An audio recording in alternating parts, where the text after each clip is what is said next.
সালামু আলাইকুম। প্রিয় এইচএসসি ২০২৭ ভাইয়া এবং আপুরা সবাই কেমন আছেন? আজকে আমরা নেকলেস গল্পের গুরুত্বপূর্ণ কিছু জ্ঞানমূলক প্রশ্ন নিয়ে আলোচনা করব। প্রথমে যে প্রশ্নটি রয়েছে ওটি হচ্ছে, গি দ্য মুফাসার পুরো নাম কি? হেনরি র্যান্ডি অ্যালবার্ট গি দ্য মুপাসান। এটা হচ্ছে গি দ্য মুপাসা এর পুরো নাম। তারপর ২ নম্বর যে প্রশ্নটি রয়েছে ওটি হচ্ছে, গি দ্য মুফাসার পিতার নাম কি? গি দ্য মুফাসার পিতার নাম হচ্ছে গুস্তাভ দ্য মুফাসা। ৩ নাম্বার রয়েছে, মুফাসার মায়ের নাম কি ছিল? মুফাসার মায়ের নাম ছিল লরালি পয়েটিবিন।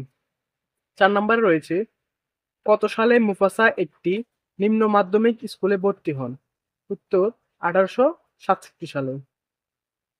তারপর রয়েছে, গি দ্য মুফাসা নিম্ন মাধ্যমিক স্কুলে কোন বিখ্যাত উপন্যাসিকের সাথে পরিচয় হয়? তো উত্তর হচ্ছে গুস্তাভ দ্য ফ্লোয়েবারের সাথে।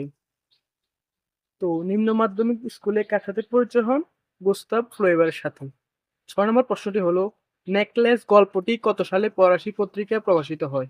উত্তর ১৮৮৪ সালে। ৭ নম্বর রয়েছে, গি দ্য মুফাসা কত সালে মারা যান? ১৮৯৩ সালে। ৮ নম্বর রয়েছে, মাদাম লয়সেলের বান্ধবীর নাম কি? Madame Forestier. ৯ নম্বর রয়েছে, বাক্সটি খুলে মাদাম লয়সেল প্রথমে কি দেখেছিলেন? উত্তর কয়েকটি কঙ্কন দেখেছিলেন। ১০ নম্বর রয়েছে, জনশিক্ষামন্ত্রী কার দিকে নজর দিচ্ছিলেন? Madame Loisel. ১১ নাম্বার, হতাশ হয়ে লয়সেল দম্পতি কোন দিকে হাঁটেন? শিন নদীর দিকে। ১২ নাম্বার প্রশ্নটি হলো, কতদিন পর লয়সেল দম্পতি হারের আশা ত্যাগ করলেন? উত্তর ১ সপ্তাহ পর। ১৩ নাম্বার রয়েছে, হীরার হারটি বিক্রি না করার জন্য লয়সেল কাকে অনুরোধ করলেন? স্বর্ণকারকে। ১৪ নাম্বার রয়েছে, অতিরিক্ত আয়ের জন্য লয়সেল কি করত? ব্যবসায়ীর খাতা ঠিক করতেন অতিরিক্ত আয়ের জন্য। ১৫ নম্বর প্রশ্নটি হলো, মাদাম লয়সেলকে গল্পে কি নামে ডাকা হয়েছে? মাতিলদা নামে ডাকা হয়েছে। ১৬ নাম্বার রয়েছে, মাদাম লয়সেলের সন্ধ্যাভোজে কি মাছ থাকবে? গোলাপি রঙের রোহিত মাছ।